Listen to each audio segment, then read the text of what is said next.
Bonjour à tous et bienvenue pour ce culte du dimanche 19 avril.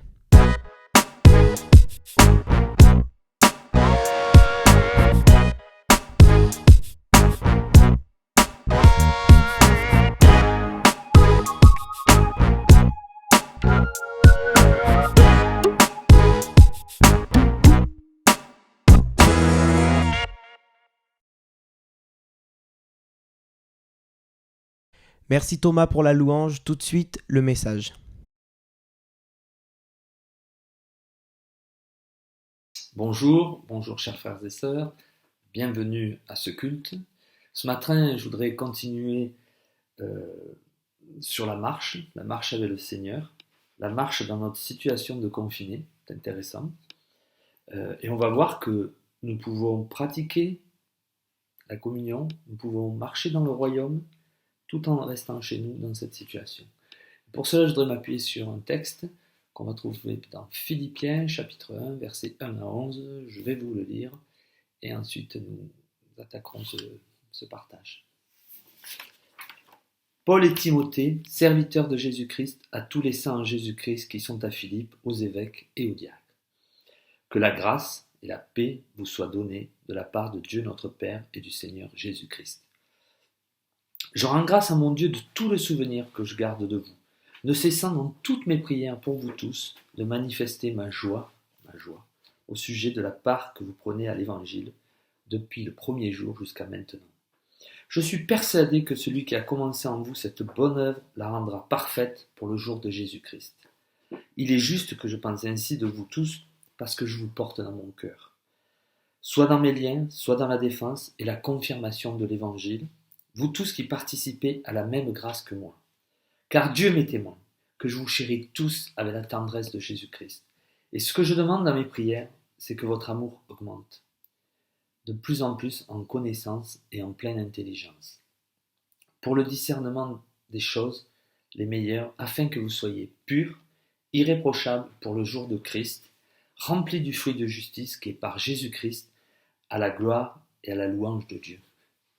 Voilà un petit peu l'apôtre Paul qui est prisonnier à Rome et il va écrire cette épître. Souvent on le surnomme l'épître de la joie. Paradoxe, prisonnier, joyeux.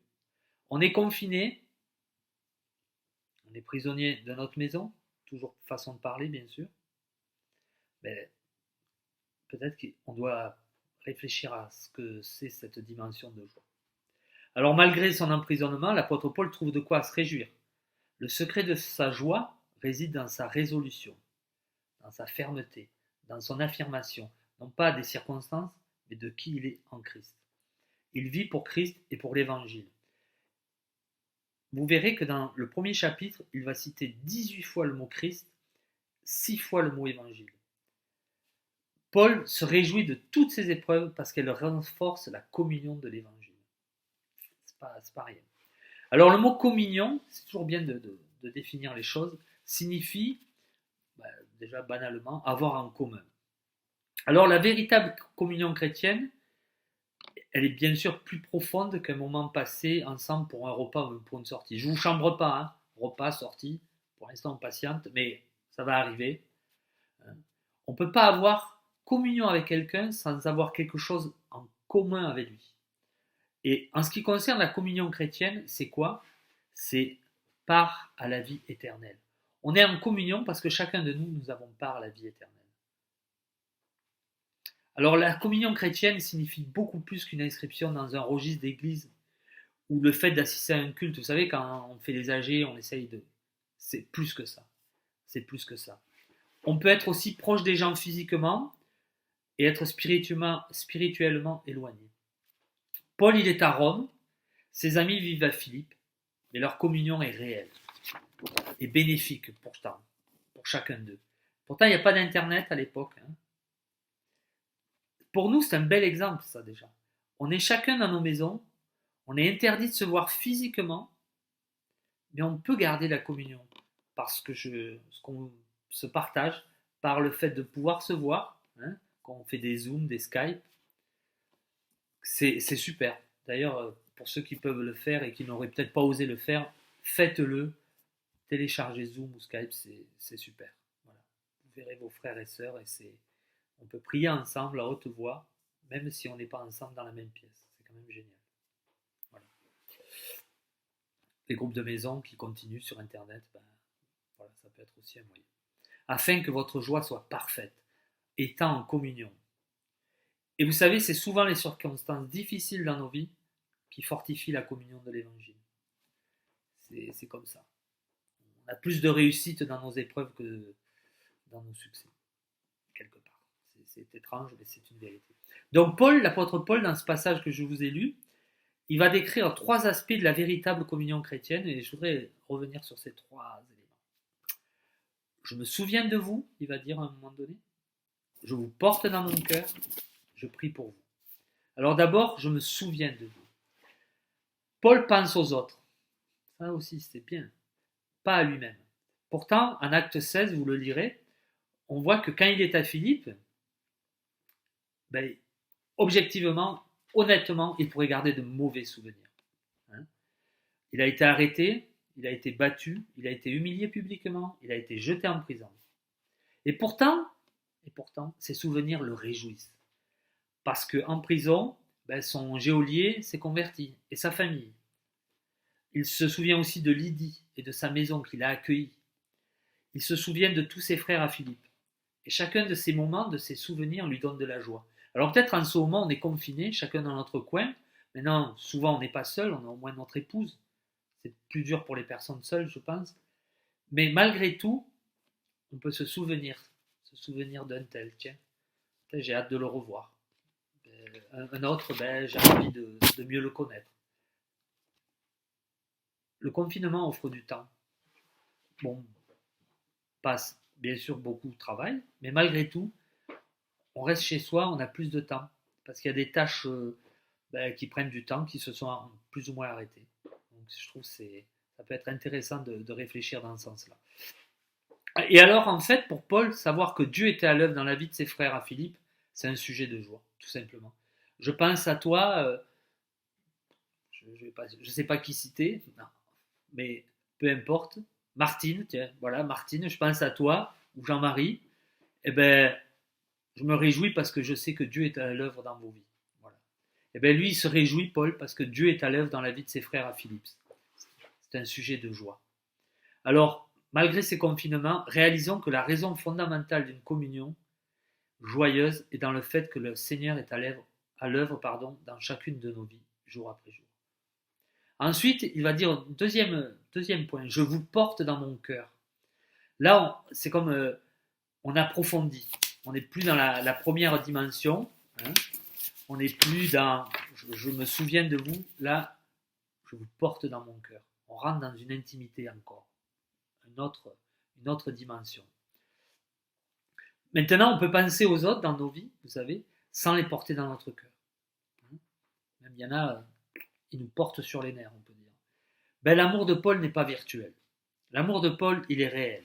L'amour chrétien, c'est quoi? C'est un lien qui unit. L'amour, c'est un signe de salut. C'est un signe de salut. Vous savez, parfois, on prend ça à la légère, mais écoutez bien, Jean 3,14. Nous savons que nous sommes passés de la mort à la vie parce que nous aimons nos frères. Comment je sais? Parce que j'aime mes frères. C'est pas rien. Donc, des fois, on peut avoir des problèmes avec nos frères. Et la parole de Dieu nous encourage pas qu'à les aimer, des fois même à aller plus loin, parce que nous sommes passés de la mort à la vie. On ne peut pas avoir d'excuses, dire un tel je l'aime pas.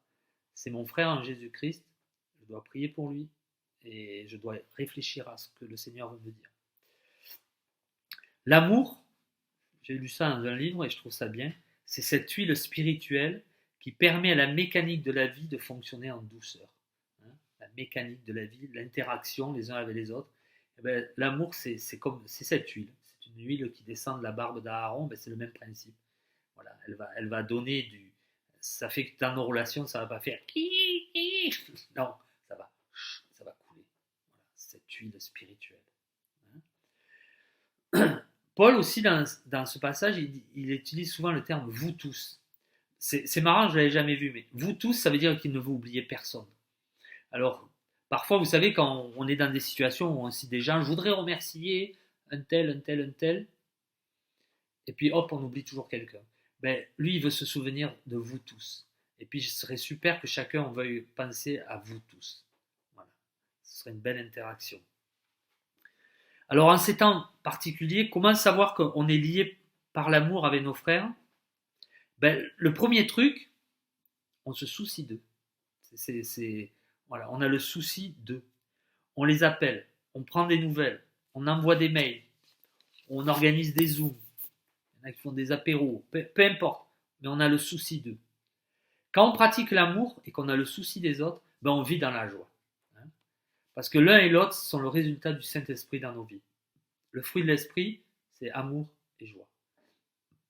Ensuite, l'apôtre Paul, il va dire autre chose, il va dire « Et enfin, je prie pour vous ». Et là aussi, en ces temps de confinement, je communique avec mes frères, je leur transmets de l'amour, mais aussi je prie pour eux, afin qu'aucun ne se perde. Et là, pour le coup, cela a du sens. On prie parce qu'on s'inquiète. Voilà. On a des frères qui sont malades, alors on s'inquiète, on essaye de les appeler, puis des fois on ne veut pas les déranger, mais on prie pour eux. Ça, on ne les dérangera jamais. Donc là aussi, c'est un encouragement. Paul éprouve de la joie et un amour croissant en pensant à ses amis de Philippe. Mais il se réjouit aussi, il dit, en se souvenant d'eux dans ses prières. La communion la plus profonde, la communion chrétienne la plus profonde que nous puissions exprimer dans cette vie, peut-être qu'elle s'éprouve même certainement devant le trône de la grâce, devant le trône du Seigneur, où nous prions les uns pour les autres. J'amène mon frère au trône de la grâce. Seigneur, agis pour mon frère. Là, en ces temps d'incertitude, bénis-le, guéris-le, parce qu'il y a un véritable enjeu, Seigneur. Voilà ce que c'est la véritable communion chrétienne. Une mise en commun, beaucoup, beaucoup, beaucoup plus profonde qu'une simple amitié. Je me souviens de vous, je vous porte dans mon cœur, je prie pour vous. Voilà le genre de communion qui produit la joie. Et même dans ces circonstances défavorables, elles ne doivent pas ôter cette joie, mais elles doivent renforcer la communion de l'Évangile. Voilà. Bien sûr qu'on a le droit d'avoir peur, bien sûr qu'on peut s'inquiéter de beaucoup de choses, mais partageons nos peines, mais partageons nos doutes, et la joie du Seigneur. La joie du Seigneur sera ma force, comme qui dit. La joie du Seigneur. C'est un petit peu ça.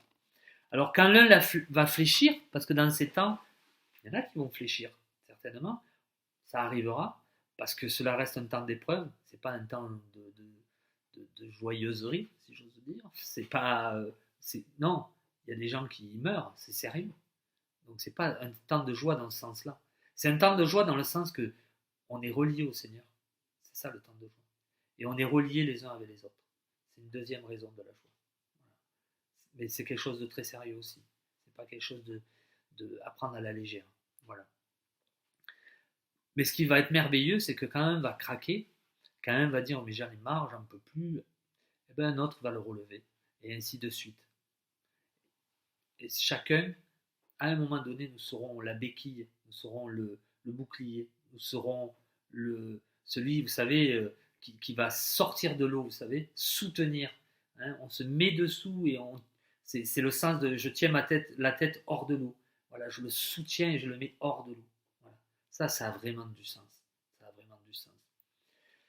Alors on doit se dire, pour terminer, je me souviens de vous, ou je pense à vous, chacun chez vous, et je sais que vous aussi. C'est cette prière, je vous invite à faire, un peu interactive. Hein. Je pense à vous, mais je sais que vous aussi, vous pensez à moi. Je vous porte dans mon cœur, mais je sais que vous aussi, vous me portez dans votre cœur. Et enfin, je prie pour vous, et vous priez pour moi. Quelle merveille. Quelle merveille d'être né de nouveau. Quelle merveille d'être frère et sœur en Christ. C'est une merveille. Et c'est ça la joie. C'est là qu'elle se mesure, la joie. Elle ne se mesure pas ailleurs. Voilà. Alors moi, pour finir, je dirais que laissons ces difficultés nous rapprocher de nos frères et du Seigneur. Soyez bénis. Et puis bonne continuation et merci à toute l'équipe qui permet qu'on puisse avoir ces messages, avoir ces temps de louange, tous ensemble, comme si on était là. Voilà, tous ensemble. Merci. Je voudrais juste qu'on ferme les yeux et puis simplement prier. Merci Seigneur de bénir chacun dans sa maison. Merci de bénir nos frères et sœurs. Tu es le roi des rois. Je te loue et je te bénis. Amen. Amen. Soyez bénis. À très vite.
Je vous remercie à tous d'avoir regardé cette vidéo. Tout de suite, il va y avoir un Zoom avec le pasteur Norbert Garcia et Antoine Sarkis qui va nous apporter quelques chants de louange concernant la Sainte Seine. On va prendre un temps de Sainte Seine tous ensemble. Sur Zoom, vous avez dû recevoir par mail le lien pour rejoindre la conférence Zoom. Je vous invite à venir tout de suite, à vous connecter et à tout à l'heure. Ciao.